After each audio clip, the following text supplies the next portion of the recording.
Hi అండి, welcome back to my channel. ఎలా ఉన్నారు? అందరూ బాగున్నారా? అందరూ బాగుండాలి, అందులో నేను కూడా ఉండాలని మనస్ఫూర్తిగా కోరుకుంటూ ఈ వీడియో.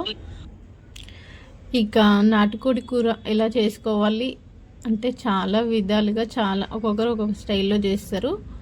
నేను ఎట్లా చేస్తాను అనేది ఈ వీడియో. చాలా సింపుల్గా ఈజీ ప్రాసెస్లో, అంటే బ్యాచిలర్స్ కానీ లేదా తొందరగా చేసుకోవాలి అంటే కూడా ఈ విధంగా చేసుకుంటే చాలా తొందరగా అయిపోద్ది. ఇక నాటుకోడి వచ్చి 1.5 కిలోన్నర ఉంటుంది. కిలోన్నర కోడి తీసుకొని కొట్టించుకొని వచ్చిర్రు. పుంజు అనమాట, మంచిగా ఉంది. అంటే చికెన్ అంటే నాటుకోడి అంటే కొంచెం బొక్కలు బొక్కలు ఉంటుంది కదా, బొక్కల్లాగా వస్తుంది కదా. అయితే ఇది కొంచెం అలా లేకుండా కండ పట్టేసి మంచిగా ఉంది కోడి. ఇంకా తర్వాత ప్రాసెస్ ఏంటంటే మనం గిన్నె పెట్టేసుకోవాలి. గిన్నె పెట్టేసి, ఇది 5 లీటర్ కుక్కరు, చికెన్ ఉడకడానికి మంచిగా సరిపోతుంది. కిలోన్నర చికెన్ కదా, మంచిగా ఈజీగా గరిట అయితే తిరుగుతుంది. ఇంకా గిన్నె పెట్టుకున్న తర్వాత మంచిగా సరిపడా ఆయిల్ వేసుకోవాలి.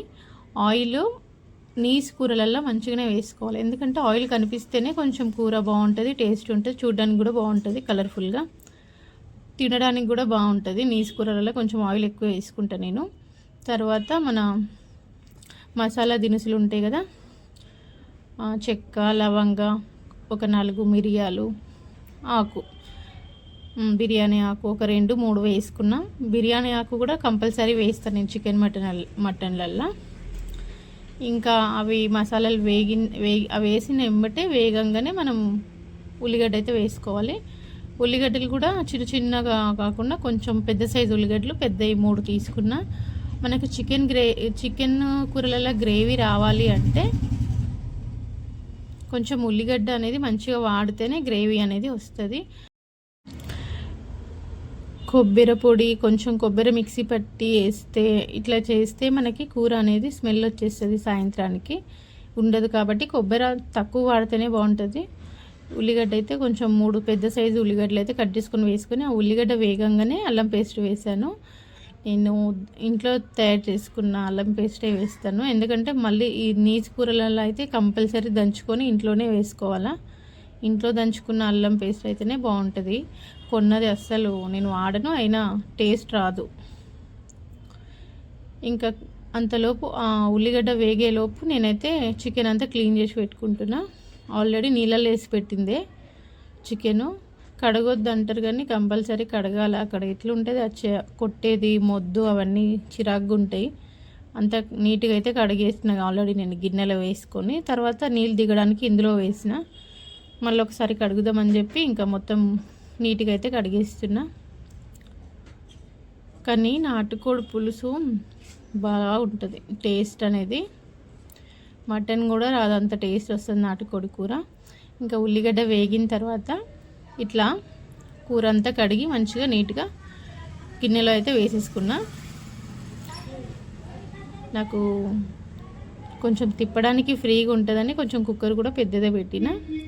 ఎప్పుడైనా సరే కుక్కరు, గిన్నె అట్లాంటివి తీసుకున్నప్పుడు కొంచెం సైజ్ పెద్దవే తీసుకోవాలి, చిన్నవి పెడితే టైట్గా అయిపోద్ది కదా. చూడండి, ఇది 1.5 కిలోన్నర కొట్టిస్తే ఇంకా, అంటే కూర కొట్టిన తర్వాత ఇంకా తగ్గే ఉంటుంది కదా. ఆ 5 లీటర్ కుక్కర్లో కూడా కొంచెం ఆడికాడికి సరిపోయింది. ఇంకా కూర వేసుకొని కలిపేసుకున్నా. కలిపిన తర్వాత కొంచెం దొడ్డు సాల్ట్ అనేది అట్లా వేసుకున్న, కొంచెం కూరలో వాటర్ అనేది వస్తుంది. సాల్ట్ వేయడం వల్ల వాటర్ అన్నీ వచ్చి కొంచెం ఆ వాటర్తో ఉడుకుతూ ఉంటుంది ఆయిల్లో. ఇంకా తర్వాత పచ్చిమిర్చి, ఫస్టే నేను కరివేపాకు, పుదీనా కూడా వేసేసుకున్నా. ఇంకా ఈ కూర అయితే మంచిగా ఆయిల్లో ఇట్లా ఫ్రై అవ్వనివ్వాలి. ఒక 20 మినిట్స్ దాకా ఇట్లా ఆయిల్లోనే మగ్గనిచ్చిన. కొంచెం ముక్కగా అనేది ఆయిల్ పడితే బాగుంటుంది కదా, ఎంబట్టే ఉప్పు కారం వేసుకుంటే బాగోదు. ఇంకా వేరే కడాయిలో బగారకు కూడా వేసేస్తున్నా, ఒకటేసారి పని అయిపోతుంది కదా అని చెప్పి. ఇంకా 2 పనులు ఒక్కసారి అయిపోతాయి కదా, రైస్ కుక్కర్లో పెట్టేద్దామని. బగారా వేసినప్పుడు మాత్రం రైస్ కుక్కర్లో పెడుతున్నా, అన్నము మంచిగా అవుతుంది కదా బగారా అన్నము. ఇంకా స్టవ్ మీద కూడా బగారాకి రెడీ చేసి రైస్ కుక్కర్లో అయితే అన్నం పెట్టేసిన. ఇంకా అది చేస్తూ ఇది కూడా ఇక్కడ ఇంకా చికెన్ కూడా కంప్లీట్ చేస్తున్నా. ఇంకా కారం కూడా మనకు సరిపడా కారం ఎంత వేస్తే సరిపోతుంది అనేది మనకు రోజు వంట చేసే వరకైతే తెలుసు కదా. నేనైతే ఒక 3 స్పూన్లు కారం వేసుకున్నా. మేము కారం మంచిగానే తింటాము. ఇది పట్టించిన కారము, దొడ్డు మిర్చి సన్న మిర్చి కలిపి పట్టించిన కారం కాబట్టి ఒక 3 స్పూన్స్ అయితే వేసుకున్నా. 3 స్పూన్లకి కారం బాగానే అవుతుంది. ఎందుకంటే ఇది సన్నకాయలు కూడా కలిపినాం కదా కారం పొడిలో, మస్తు కారం ఉంటుంది.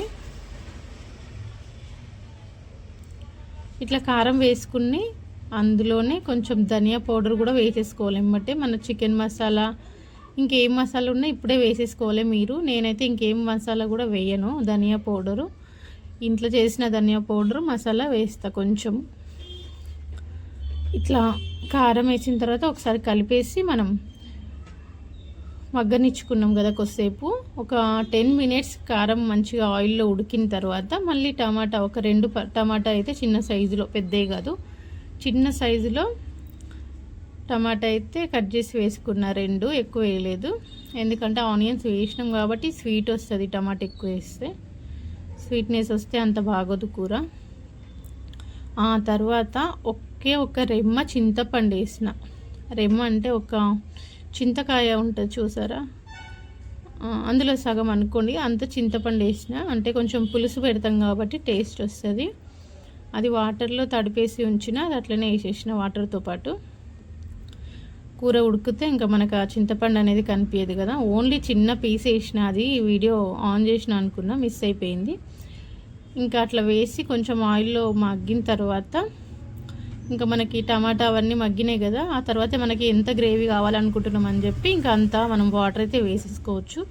వేడి వాటర్ వేసుకోవాలి, కానీ నేనైతే ఇంకా చల్లవే వేసుకున్నా, ఏం కాదు మంచిగానే ఉంటుంది. అంటే కుక్కర్లో పెట్టేస్తాం కదా.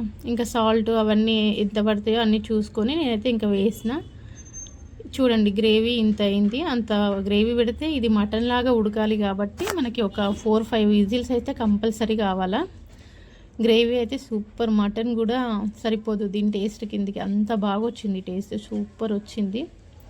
ఇదండి వీడియో ఎలా ఉంది, నేను చేసిన ప్రాసెస్ ఎట్లా ఉంది, మీకు నచ్చినట్టయితే ఒక చిన్న కామెంట్ చేయండి, లైక్ చేయండి, ఛానల్ సబ్స్క్రైబ్ చేసుకోండి. Thank you for watching.